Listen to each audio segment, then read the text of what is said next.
అన్నదాత అన్నదాత మీ అన్నదాత చెమటోడ్చి ఆహారాన్నందించే రైతన్నా అనునిత్యం నీ కండదండగా నిలిచే నేస్తం ఎవరన్నా అన్నదాత అన్నదాత మీ అన్నదాత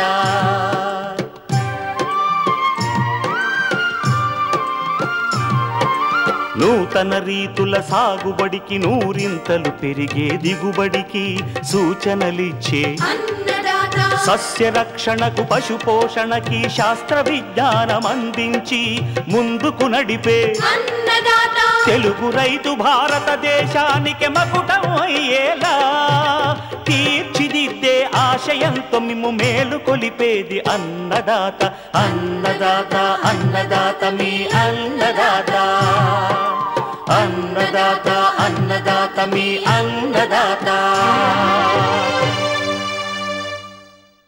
అన్నదాత ప్రేక్షకులకు నమస్కారం. ఈనాటి ముఖ్యాంశాలు: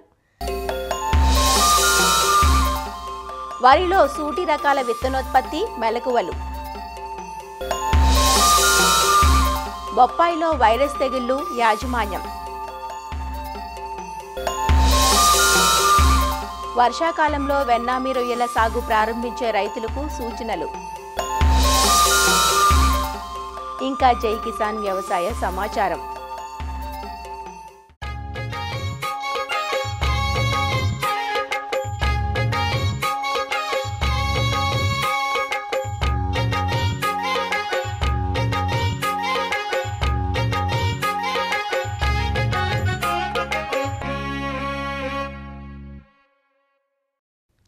మన ప్రధాన ఆహార పంటైన వరిలో అధిక దిగుబడినిచ్చే వంగడాలు అందుబాటులో ఉన్నప్పటికీ ఉత్పత్తిని ఉత్పాదకతను పెంచడంలో విత్తన నాణ్యత కీలకమైనది.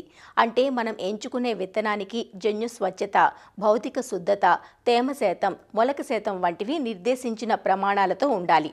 రైతులే సొంతంగా విత్తనోత్పత్తి చేసుకుంటే విత్తన కల్తీలను నివారించుకునే అవకాశం ఉంటుంది. అంతేకాక తోటి రైతులకు సైతం విక్రయించుకొని మంచి ఆదాయం పొందవచ్చు. నిజానికి వరి పైరులో విత్తనోత్పత్తి చాలా సులువు.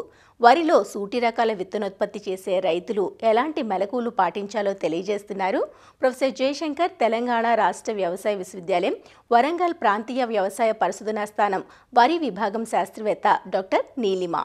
మన రాష్ట్రంలో చూసుకున్నట్లయితే వరి యొక్క విస్తీర్ణం చాలా ఎక్కువగా ఉంటుంది మిగతా పంటలతో పోల్చుకున్నట్లయితే. వరిలో మనము ఆశించినటువంటి దిగుబడి పొందాలంటే కంపల్సరీగా నాణ్యమైన విత్తనం అనేది అవసరం. రైతులు సూటి రకాల విత్తనోత్పత్తి ద్వారా కొన్ని మేలైన యాజమాన్యాలు పాటించినట్లయితే గనక నాణ్యమైన విత్తనాన్ని సొంతం చేసుకోవచ్చు. అలాగే ఈ నాణ్యమైన విత్తనాన్ని సాగులో వాడడం ద్వారా దిగుబడి కూడా పొందడానికి అవకాశం ఉంటుంది.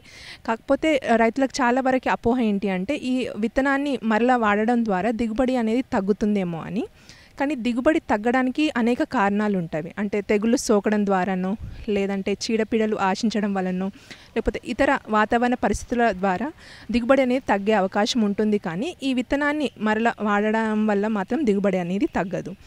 అలాగే ఇప్పుడు సూటి రకాల వరి విత్తనోత్పత్తిలో కొన్ని మెలకువలను చూసుకున్నట్లయితే సాధారణంగా రైతులు ఏ విధంగా అయితే వరి సాగు చేస్తుంటారో అదేవిధంగా సూటి రకాల విత్తనోత్పత్తికి కూడా, అంటే దొడ్డు గింజ రకాలైతే ఎకరానికి 25 కిలోలు, సన్న రకాల విషయానికి వచ్చినట్లయితే ఎకరానికి 20 కిలోలు, అలాగే అతి సన్నగింజ రకాల విషయానికి వచ్చినట్లయితే ఎకరానికి 15 కిలోల విత్తనం అనేది సరిపోతుంది.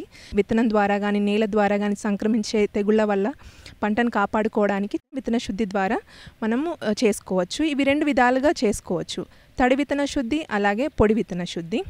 ఈ పొడి విత్తన శుద్ధి అనేది మెట్ట వరి సాగుకు అనుకూలంగా ఉంటుంది. దీనికోసం 3 గ్రాముల కార్బెండజిమ్ని 1 కేజీ విత్తనానికి పట్టించి విత్తుకోవాలి. అలాగే తడి విత్తన శుద్ధి విషయానికి వచ్చినట్లయితే అది 1 గ్రామ్ కార్బెండజిమ్ని కేజీ విత్తనానికి పట్టించి లీటర్ నీటిలో 24 గంటల సేపు నానబెట్టుకొని మండే కట్టుకోవాలి. ఆ తర్వాత మొలకెత్తిన విత్తనాలను మాత్రం నార్మల్లో చల్లుకోవాల్సి ఉంటుంది. అలాగే నేలల ఎంపిక విషయంలో కూడా రైతులు జాగ్రత్త పడాలి. సారవంతమైన నేలలు అలాగే నీటి వసతి గల నేలలను ఎంపిక చేసుకోవాలి. ఈ విత్తనోత్పత్తికి ఎంపిక చేసుకున్న పొలం చూసుకున్నట్లయితే పక్కన ఇతర వరి రకాల పొలాలు ఉన్నట్లయితే మాత్రం వేర్పాటు దూరం అనేది కనీసం 3 మీటర్లు పాటించాల్సి ఉంటుంది. అలాగే ఆ ఎంపిక చేసుకున్న పొలంలో కూడా అంత క్రితం చూసుకున్న ఇతర పంటలు లేదంటే అదే వరి రకం సాగు చేసైనా ఉండాలి. అలాగే నాటు విషయానికి వస్తే కూడా 25 నుంచి 30 రోజు వయసు గల నారుని ఉపయోగించుకోవాలి. అలాగే రకాల కాల పరిమితిని బట్టి మనము మొక్కల సాంద్రత అనేది నిర్ణయించుకోవాల్సి ఉంటుంది. ఇంకా కలుపు యాజమాన్య విషయానికి వచ్చినట్లయితే నాటిన 3 నుంచి 5 రోజుల వరకు 1 లీటరు బ్యూటాక్లోర్ లేదంటే 500 ml ప్రెటిలాక్లోర్ అనే మందును 20 kgల ఇసుకలో కలుపుకొని పొలమంతా సమానంగా చల్లుకోవాలి. అలాగే నాటిన 15 నుంచి 20 రోజుల వరకు చూసుకున్నట్లయితే మాత్రం 100 ml బిస్పైరిబాక్ సోడియంని 200 లీటర్ నీటిలో కలుపుకొని పిచికారి చేసుకున్నట్లయితే మనకు గడ్డి జాతి అలాగే వెడల్పాకు కలుపును కూడా నివారించుకోవడానికి అవకాశం ఉంటుంది. ఇంకా నీటి యాజమాన్య విషయానికి వచ్చినట్లయితే మాత్రం పంట యొక్క కీలక దశల్లో అంటే అంకురం దశ, పూత దశ, గింజ పాలు పోసుకునే దశ, గింజ గట్టిపడే దశల్లో మాత్రం ఎలాంటి నీటి ఎద్దడికి పంట గురి అవ్వకుండా జాగ్రత్త పడాలి. ఇంకా అంతేకాకుండా కేలీల ఏరివేత విత్తనోత్పత్తిలో ఇదొక ప్రధానమైన అంశం. ఈ కేలీల ఏరివేత అనేది మనం విత్తనోత్పత్తికి ఏ రకమైతే ఎంపిక చేసుకున్నామో దానికి లక్షణాలకు భిన్నంగా ఏవైతే మొక్కలు ఉంటాయో వాటిని బెరుకులుగా గుర్తించి వేలతో సహా తీసివేయాల్సి ఉంటుంది. ఈ కేలీల ఏరివేత అనేది 3 దఫాలుగా చేయాలి. మొదటిది శాకీయ దశలో, రెండవది పూత దశలో, మూడవది గింజ ఏర్పడే దశల్లో. ఈ శాకీయ దశలో చూసుకున్నట్లయితే పైరు ఎత్తు అలాగే పోటాకు యొక్క పొడవు, వెడల్పు, దాని యొక్క రంగుని చూసి బెరుకులను గుర్తించి తీసివేయాల్సి ఉంటుంది. అలాగే పూత దశలో చూసుకున్నట్లయితే కొన్ని మొక్కలు మరీ త్వరగా పూతకు రావడం, కొన్ని మరీ ఆలస్యంగా రావడం, ఇలాంటి మొక్కలను బెరుకులుగా గుర్తించి తీసివేయాల్సి ఉంటుంది. అలాగే పోటాకు అమరికల్లో కూడా ఏదైనా వ్యత్యాసం ఉందో గమనించుకొని రైతులు పూత దశల్లో ఏవైతే బెరుకులు కనిపిస్తాయో వాటిని వెంటనే తీసివేయాలి.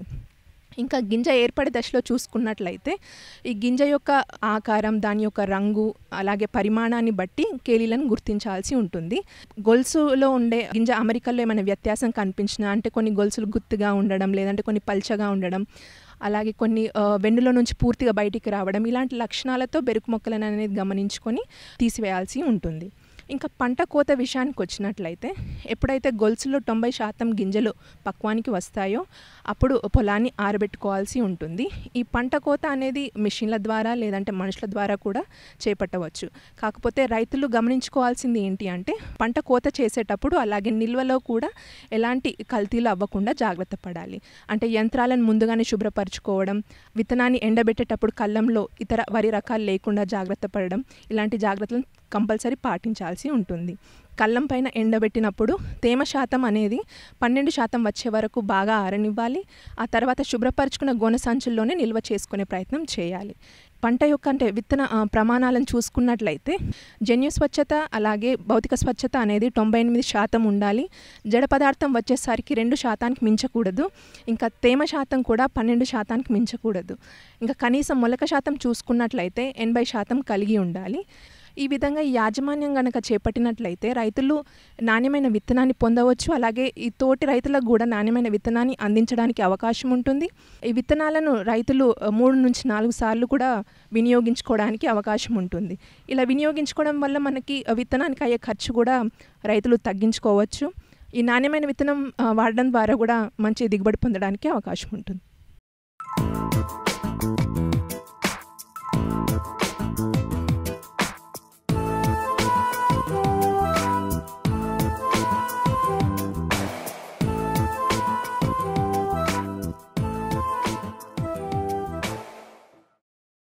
బొప్పాయిలో తైవాన్ రకం అందుబాటులోకి వచ్చాక తెలుగు రాష్ట్రాల్లో ఈ పంట సాగు వాణిజ్యపరంగా విస్తరించింది. సాగు పద్ధతులు సులువుగా ఉండటం, రవాణాకు అనుకూలించడం, నాటిన 6 నుంచి 8 నెలలకే కోతలకు అందిరావడంతో రైతులకు ఆదాయపరంగా వెసులుబాటుగా ఉంటోంది. ఎకరాకు సంవత్సరానికి 80 నుంచి 100 టన్నుల దిగుబడితో రైతులకు మంచి ఆదాయపరంగా ఉంటున్న బొప్పాయిపై ఇటీవలి కాలంలో వైరస్ తెగుళ్లు వేటు వేస్తున్నాయి. ప్రారంభ దశలోనే వైరస్ తెగుళ్లు ఆశించడం వల్ల తోటలను అర్ధాంతరంగా నరికివేయాల్సిన దుస్థితి తలెత్తుతోంది. కనీసం పెట్టుబడి మందమైన వెనక్కి రాక రైతులు నష్టాల పాలవుతున్నారు. బొప్పాయిని ఆశించే వైరస్ తెగుళ్లు, వాటి వ్యాప్తి, సమగ్ర నివారణ చర్యల గురించి ఇప్పుడు తెలుసుకుందాం.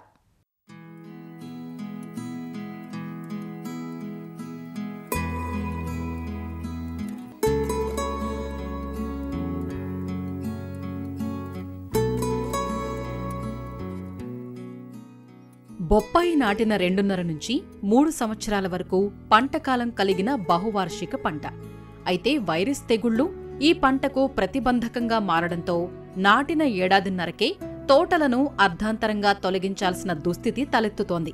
బొప్పాయిని 3 రకాల వైరస్ తెగుళ్లు విపరీత నష్టాన్ని కలుగజేస్తున్నాయి. అవి ring spot virus, mosaic virus, ఆకుముడత వైరస్ తెగుళ్లు. రింగ్ స్పాట్ వైరస్ తెగులును ఉంగరాల తెగులు అని కూడా అంటారు. పేనుబంక పురుగుల ద్వారా ఈ తెగులు వ్యాప్తి చెందుతుంది. ఆకుల్లో మొజాయిక్ లక్షణాలు, లేత ఆకుపచ్చ, ముదురు ఆకుపచ్చ మచ్చలు ఏర్పడటం, ఆకుల కాడలు, కాండం పైభాగం పైన నూనె మచ్చలు, చారలు ఏర్పడటం ఈ తెగులు లక్షణాలు. తెగులు తీవ్రత ఎక్కువైనప్పుడు లేత ఆకులు బూటు లేసుల్లా మారుతాయి. చిన్న వయసులో చెట్లకు సోకితే చెట్లు గెడసబారి కాయల దిగుబడి బాగా తగ్గుతుంది. ఈ తెగులు సోకిన చెట్ల కాయలు గగ్గులుగా మారి బోరాన్ లోప లక్షణాలను పోలి ఉంటాయి. కాయ, పండుపైన ఉంగరపు ఆకారంలో మచ్చలు ఏర్పడటం ఈ తెగులు ఆశించినప్పుడు కొట్టొచ్చినట్లుగా కనిపించే లక్షణం. ఈ ఉంగరాల మచ్చల మధ్య భాగం ఆకుపచ్చగాను, చుట్టూ వలయం గోధుమ రంగులోనూ ఉంటుంది. ఒక్కో కాయపై వైరస్ ఉంగరాలు వందల్లో ఉంటాయి. తెగులు సోకిన చెట్ల పూలు అంతగా పిందె కట్టవు, పిందెలు కట్టిన వృద్ధి కావు. ఉంగరాలున్న కాయలు తొందరగా పండిపోయి మెత్తబడి నీరు కారుతాయి. నాణ్యత బాగా లోపించి దూర ప్రాంతాల రవాణాకు పనికిరావు. బొప్పాయిలో కనిపించే మరో తెగులు మొజాయిక్ తెగులు లేదా పల్లాకు తెగులు. ఇది కూడా పేనుబంక ద్వారా, విత్తనం ద్వారా వ్యాప్తి చెందుతుంది. ఆకులపై పసుపు రంగు మచ్చలు ఏర్పడి ఆకులు పెళుసుగా మారతాయి. ఆకులు చిన్నవిగా తయారై చెట్ల పెరుగుదల తగ్గుతుంది. కాయల దిగుబడి, నాణ్యత దెబ్బతింటుంది. ఇక మరో తెగులైన ఆకుముడత వైరస్ తెగులు తెల్లదోమ ద్వారా వ్యాప్తి చెందుతుంది. ఆకులు ముడతలు పడి ముడుచుకొని బంతిలాగా మారుతాయి. ఈ తెగులు సోకిన చెట్టు చూసేందుకు వికృతంగా కనబడుతుంది. ముందుగా సోకితే చెట్లకు పూత, కాత రాదు. కాయలు ఏర్పడిన తరువాత సోకితే కాయలు సరిగా వృద్ధి చెందవు. ఈ 3 వైరస్ తెగుళ్ల నివారణకు సమగ్ర యాజమాన్యం పాటించాలి. తెగులు సోకిన మొక్కలను ఆరంభ దశలోనే గుర్తించి పీకి నాశనం చెయ్యాలి. వైరస్ తెగుళ్లను వ్యాప్తి చేసే పురుగుల్ని అరికట్టాలి. చుట్టుపక్కల వైరస్ లేని ప్రాంతాల్లోనే బొప్పాయి సాగు చేపట్టాలి. నమ్మకమైన, ధృవీకరించిన విత్తనాలు సాగుకు వాడాలి. 5 మిల్లీలీటర్ల ఇమిడా క్లోప్రిడ్ ఎఫ్ఎస్ మందును కిలో విత్తనానికి కలిపి విత్తన శుద్ధి చెయ్యాలి. నాటేందుకు వాడే మొలకల్ని బాగా పరిశీలించి వైరస్ తెగుళ్లు సోకలేదని నిర్ధారించుకున్న తరువాతే ప్రధాన పొలంలో నాటాలి. బొప్పాయి నాటేందుకు 30 నుంచి 40 రోజుల ముందుగా ప్రధాన పొలం చుట్టూ 4 వరుసలు జొన్న లేదా మొక్కజొన్న విత్తనాన్ని నాటి పంటను సాగు చేస్తే పేనుబంక పురుగుల్ని ఆకర్షించి బొప్పాయికి వీటి బెడదను తగ్గిస్తాయి. కలుపు మొక్కల్ని పొలంలోనూ గట్లపైన లేకుండా చెయ్యాలి. బొప్పాయిలో అంతర పంటలుగా దోస, పుచ్చ, గుమ్మడి జాతి పంటలు, టమాటా, మిరపను సాగు చెయ్యకూడదు. సూక్ష్మ పోషకాలను ప్రతి 2-3 నెలలకొకసారి పిచికారీ చేస్తే చెట్ల పెరుగుదల బాగా ఉండి వైరస్ తెగుళ్ల ప్రభావాన్ని గణనీయంగా తగ్గించటంతో పాటుగా దిగుబడి, నాణ్యతలను పెంచుతాయి. సూక్ష్మ పోషక మిశ్రమాన్ని లీటరు నీటికి 5 గ్రాములు కలిపి పిచికారీ చేయాలి. పూత అధికంగా రావటానికి, పిందెలు ఎక్కువగా ఏర్పడేందుకు లీటరు నీటికి 2 గ్రాముల బోరాక్స్ కలిపి పిచికారీ చెయ్యాలి. బొప్పాయిని అదే భూమిలో ఏళ్ల తరబడి సాగు చేసినప్పుడు వైరస్ తెగుళ్ల ఉధృతి ఎక్కువగా ఉంటుంది. అందువల్ల సాగు ప్రాంతాలను మార్పు చేయటం, పంట మార్పిడి ద్వారా తాత్కాలికంగా వైరస్ బెడద కొంతకాలం లేకుండా చేయవచ్చు, లేదా తక్కువ బెడదతో సాగు చేయవచ్చు. వైరస్ తెగుళ్లను వ్యాప్తి చేసే పేనుబంక, తెల్లదోమల నివారణకు పసుపు రంగు జిగురు అట్టలను ఎకరాకు 10 నుంచి 12 ఏర్పాటు చేసి వాటిని ఆకర్షించాలి. లీటరు నీటికి 2 మిల్లీలీటర్ల మిథైల్ డెమెటాన్ లేదా డైమిథోయేట్ లేదా ఫిప్రోనిల్ లేదా 0.4 మిల్లీలీటర్ల ఇమిడా క్లోప్రిడ్ లేదా 1.5 గ్రాముల ఎసిఫేట్ మందులను మార్చుతూ పిచికారీ చెయ్యాలి. ఈ విధమైన యాజమాన్య చర్యల ద్వారా బొప్పాయిలో వైరస్ తెగుళ్లను సమర్థవంతంగా నివారించవచ్చు.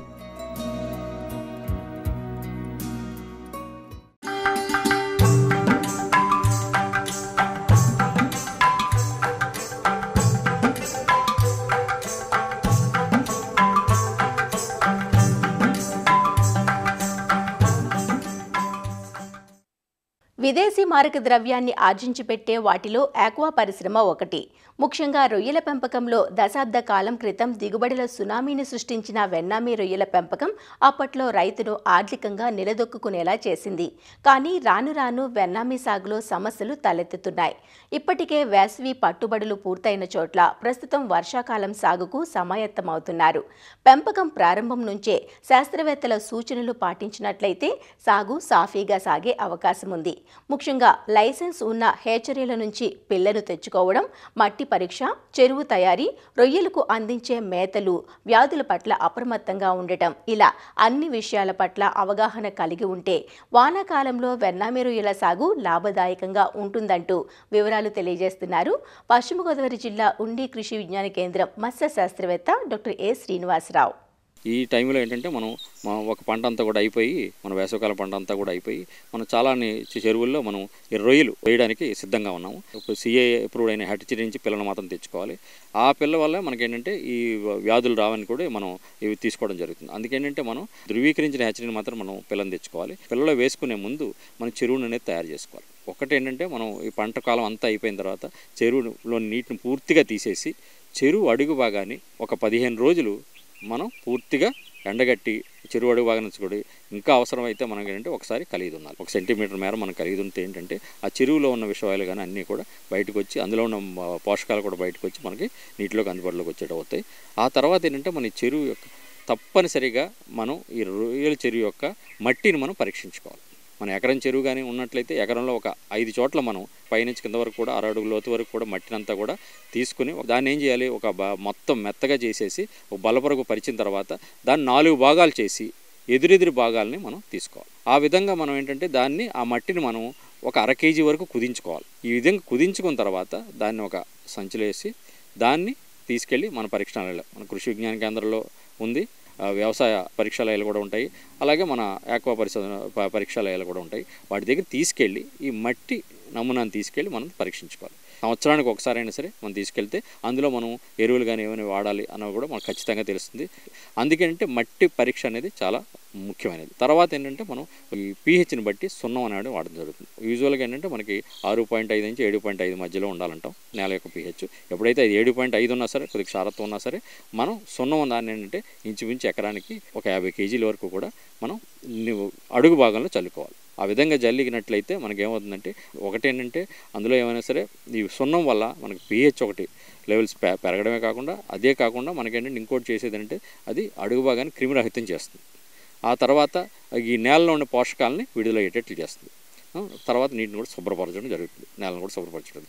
ఈ విధంగా ఏంటంటే సున్నం అనేది వాడడం. తర్వాత మన పోషకాలను బట్టి మనం ఒకటి సేంద్రియ ఎరువు, ఆర్గానిక్ కార్బన్ బాగా తక్కువ ఉంది అనుకుంటే మాత్రం మనకి వానపాముల ఎరువు, వెర్మి కంపోస్ట్ కానీ, లేకపోతే మనకి బాగా మాగిన కంపోస్ట్, బాగా పేడది కూడా బాగా పూర్తిగా మాగిన తర్వాత ఒక 100 కేజీల వరకు కూడా మనం ఎకరానికి జల్లుకుంటే సరిపోతుంది. ఇంకేమైనా సరే మూలకాలు లోపం ఉన్నట్లయితే జింక్ కానీ ఇలాంటివన్నీ కూడా మనం జల్లుకోవచ్చు. తర్వాత ఏం చేయాలంటే మనం నీటిని మనం నింపుకోవాలి. పూర్తిగా నీటిని అనేది ఒకేసారి మనం 6 అడుగుల వరకు నింపుకోవడం. మనం ఏ సెలనిటీ అయితే మెయింటైన్ చేయగలం, మనకు బోర్ వాటర్ ఉంది, కాలువ వాటర్ ఉంది, రెండు మిక్స్ చేసి మనం పెట్టుకోవడం జరుగుతుంది. ఈ విధంగా మనం అంటే కనీసం 5 పీపీటీ మన సెలనిటీ ఉండేటట్టు చూసుకోవాలి. అది కూడా మనం పెట్టిన పీపీటీని మనం పూర్తిగా మనం ఆ పెంపకాలం అంతా 3 నుంచి 4 నెలల పెంపకాలం అంతా కూడా అదే సెలనిటీ మనం నీరుని అందించగలిగేటట్టు ఉండాలి. ఆ విధంగా చేసుకుంటే మంచిది. ఎప్పుడైతే నీటిని పూర్తిగా తోడామో 1 రోజు 2 రోజులు దాన్ని అలా వదిలేసి ఆ తర్వాత అందులో ఏం చేయాలంటే మనకు ప్రీబయోటిక్ మీడియా, ఇదేంటంటే వరిపిండి కానీ లేదా తౌడు కానీ ఒక 20 కేజీలు, దాంట్లో ఒక 4 కేజీల వరకు బెల్లం, దీంట్లో ఈస్ట్ ఒక 100 గ్రాముల నుంచి 1/4 కేజీ వరకు ఈస్ట్ కలిపి దాన్ని 3-4 రోజులు పూర్తిగా ఒక డ్రమ్ములో 200 లీటర్ల డ్రమ్ములో వేసి దాన్ని అలా ఉంచేసి దానికి ఏరేషన్ కూడా ఇచ్చి కావాలంటే దాన్ని ఫెర్మెంట్ అయిన తర్వాత దీన్ని ఫెర్మెంట్ మిక్సర్ అంటాం, దాన్ని మన చెరువులో జల్లుకోవాలి. జల్లుకొని 1 రోజు అయిన తర్వాత ప్రోబయోటిక్, మన నీటిలో ఏ ప్రోబయోటిక్తో వాడదాం అనుకున్నామో ఆ ప్రోబయోటిక్ని మనం ఇచ్చుకోవడం. తర్వాత మళ్ళీ 2 రోజులు అయిన తర్వాత మరలా రెండోసారి మనం ఈ ప్రీబయోటిక్ మీడియాని దాన్ని మనం మళ్ళీ జల్లుకోవడం. ఆ జల్లుకున్న తర్వాత మళ్ళీ ఇంకొక డోసు ప్రోబయోటిక్స్ అని ఇచ్చుకున్న తర్వాత మనం మినరల్స్, మన సెలనిటీని బట్టి మనం అయితే ఒకసారి వాటర్ టెస్టింగ్ చేయించుకొని మనకు ఒకటి మెగ్నీషియం క్లోరైడ్ అనేది కానీ మెగ్నీషియం సల్ఫేట్ కానీ వేసుకోవడం ఒక 10 కేజీలు, అలాగే మినరల్ మిక్చర్ని ఒక 10 కేజీలు అందులో వేసుకోవడం. తర్వాత మనకి అందులో ఏమైనా ఇంక అవసరం అనుకుంటే యూరియా, సూపరో అలాంటివి ఏమైనా అవసరం ఉంటే అవి వేసుకోవడం. మినరల్స్ వాడిన తర్వాత అప్పుడు మనం ఒక 2 రోజులు అయిన తర్వాత దాన్ని అలా స్టెబిలైజ్ అయిన తర్వాత ఒక్కసారి వాటర్ని పూర్తిగా టెస్ట్ చేయించుకుని ఆ వాటర్లో అన్నీ కూడా సక్రమంగా ఉన్నాయి, మనం ఇప్పుడు మనం రొయ్యను తీసుకొచ్చి మనం దాంట్లో స్టాకింగ్ చేయడానికి వదలడానికి సిద్ధంగా ఉంది అని నిర్ధారించుకున్న తర్వాత మన హ్యాచరీ నుంచి మంచి పిల్లని తీసుకొచ్చి చెరువులో వదులుకోవాలి. ఈ చెరువులో వదులుకునేటప్పుడు కూడా మనం ఏంటంటే ఎక్లిమటైజేషన్, చెరువుకి అలవాటు చేసి వదలడం అనేది చాలా ముఖ్యమైనది. బ్యాగులన్నింటినీ కూడా ఒకసారి చెరువులో మీద పెట్టడం, ఆ ఉష్ణోగ్రతకి అలవాటు చేసినట్టు తర్వాత స్లోగా ఆ బ్యాగులన్నీ ఓపెన్ చేసి అందులోకి స్లోగా మనం ఈ నీటిని కలుపుతూ నెమ్మదిగా మన చెరువులో వివిధ ప్రదేశాల్లో వదులుకోవాలి. ఇంకా అవసరమైతే ఏంటంటే ఒక పెద్ద టబ్బు పెట్టుకుని అందులో ముందుగా తెచ్చిన వాటిని అన్నింటిని అందులో వేసి ఏరేషన్ ఇచ్చుకొని అందులో వేసుకుని అందులోకి మనం ఈ చెరువు నీరు కొద్దిగా కలుపుకొని ఆ తర్వాత మన చెరువులో చల్లుకో. అలా కూడా మనం అక్లిమటైజేషన్ చేసుకోవచ్చు. ఆ విధంగా అక్లిమటైజేషన్ చేసి జాగ్రత్తగా వదిలినప్పుడు మనకి సర్వైవల్ అనేది పెరుగుతుంది, బతుకుదల శాతం పెరుగుతుంది. అదేవిధంగా తర్వాత పిల్ల కూడా తట్టుకుని మనం బలంగా ఎరగడం అనేది పడుతుంది. తర్వాత ఏంటంటే మనం ఏ రోజైతే స్టాకింగ్ చేస్తామో ఆ రోజు నుంచి కూడా పూర్తిగా మేత అనేది ఇవ్వాలి. ఇచ్చిన తర్వాత మొదటి 10 రోజులు 20 రోజులు కూడా మనం బ్లైండ్ ఫీడింగ్ అంటాం. అందుకేంటంటే మన నెంబర్ని బట్టి దీనికి మనకేంటంటే మొదట వేసిన తర్వాత మన సర్వైవల్ ఎలాగలు ఉంటాయి. 1 మీటర్ హాపాలు ఒక 2 పెట్టుకుని అందులో మనం వదిలినప్పుడే ఒక్కొక్క దాంట్లో కూడా ఒక 50 పిల్లని లేదా 100 పిల్లల్ని మనం తీసుకొచ్చి ఈ 2 హాపాలు వేసుకొని మనం ప్రతిరోజు కూడా అందులో ఎన్ని పిల్లలు ఉన్నాయని లెక్కించుకుంటే మనకు సర్వైవల్ తెలుస్తుంది. దాన్ని బట్టి మనం మేతని ఎంత ఇవ్వాలని చూసుకోవచ్చు. తర్వాత ఈ నీటి క్వాలిటీ ఎప్పుడు కూడా మనం ప్రతి వారానికి ఒకసారి పూర్తిగా అంత నీటి గుణాలన్నింటినీ పరిశీలించి మినరల్స్తో సహా మనం దాన్ని సరి చేసుకోవడం. ఈ విధంగా మనకు మేనేజ్మెంట్ చేసి మేత యాజమాన్యం చేసి నీటిలో సెలనిటీ తగ్గకుండా లేదా ఎక్కువగా పెరగకుండా ఒకే సెలనిటీలో కానీ మనం పెంచగలిగితే మనం ఇప్పుడు అనుకున్న మన ఏ వ్యాధులు కూడా రాకుండా ఏంటి మన రొయ్యకు ఒత్తిడి కలగకుండా తప్పనిసరిగా మనం అధిక దిగుబడిని సాధించవచ్చు.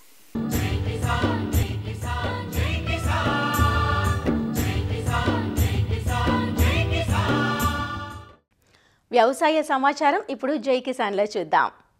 తెలంగాణలోని హనుమకొండ జిల్లా సిద్దాపూర్లో ఏర్పాటు కానున్న వ్యవసాయ పరిశోధనా స్థానాన్ని ప్రొఫెసర్ జయశంకర్ తెలంగాణ రాష్ట్ర వ్యవసాయ విశ్వవిద్యాలయం ఉపకులపతి డాక్టర్ అల్దాస్ జానయ్య అధికారులతో కలిసి సందర్శించారు. వరంగల్ ప్రాంతీయ వ్యవసాయ పరిశోధనా స్థానం ఆధ్వర్యంలోని సిద్దాపూర్ రీసెర్చ్ ఫార్మ్కు సంబంధించి ఇప్పటికే స్థల సేకరణ జరిగినప్పటికీ స్థానికంగా ఉన్న తాటి చెట్లు కొంత ఆటంకంగా మారడంతో సమస్య పరిష్కారానికి సమావేశం ఏర్పాటు చేశారు. ఈ సమావేశం సందర్భంగా చెట్ల తొలగింపుకు నష్టపరిహారాన్ని ప్రకటించామని, వీలైనంత త్వరలో పరిశోధనా స్థానం ఏర్పాటు చేసి పరిశోధనలు చేపట్టనున్నట్లు వివరించారు.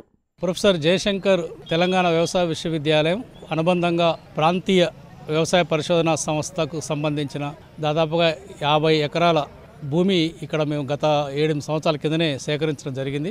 స్థానికంగా ఇక్కడ ఈ భూమిలో కొన్ని తాటి చెట్లు ఉండటంతో వాటిని తొలగించి అభివృద్ధి చేసి పరిశోధనలు మొదలుపెట్టడానికి తాటి చెట్లు తొలగించడంలో ఇక్కడ స్థానిక గౌడ కులస్తులు సొసైటీ వారికి కొన్ని కంపెన్సేషన్ కానీ వారికి ఉన్న కొన్ని అనుమానాలని అన్ని నివృత్తం చేసి గత 6-7 సంవత్సరాల నుంచి ఉన్న ఈ సమస్యను పరిష్కరించడానికి అందరూ మా శాస్త్రవేత్తలతో కలిసి ఈరోజు ఈ గ్రామానికి రావడం జరిగింది. పరిశోధన కేంద్రాన్ని ఇక్కడ మేము ఏర్పాటు చేస్తున్నాం.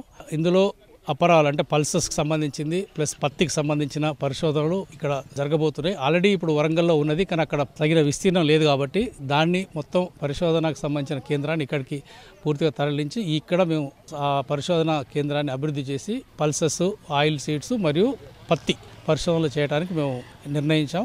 సో వారు కోరుకున్నట్టుగా వాటికి నష్టపరిహారంగా 1500 ఒక చెట్టు లెక్కన వ్యవసాయ విశ్వవిద్యాలయం మరియు 500 రూపాయలు ఒక చెట్టు లెక్కన రాష్ట్ర మంత్రి శ్రీ పొన్నం ప్రభాకర్ గారు చొరవతోని వారు ఒక 500 రూపాయలు ఈ కళ్ళు సంబంధించిన సొసైటీకి ఇవ్వడం జరిగింది.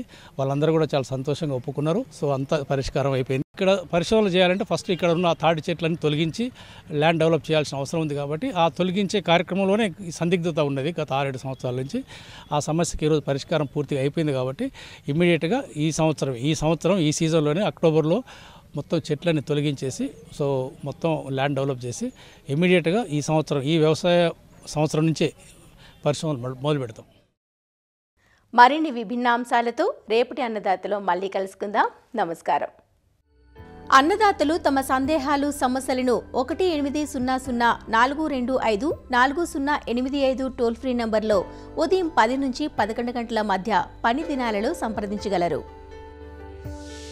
ఈ కార్యక్రమాన్ని యూట్యూబ్లో www.youtube.com, youtube.com/annadata ETV లింక్ ద్వారా వీక్షించవచ్చు.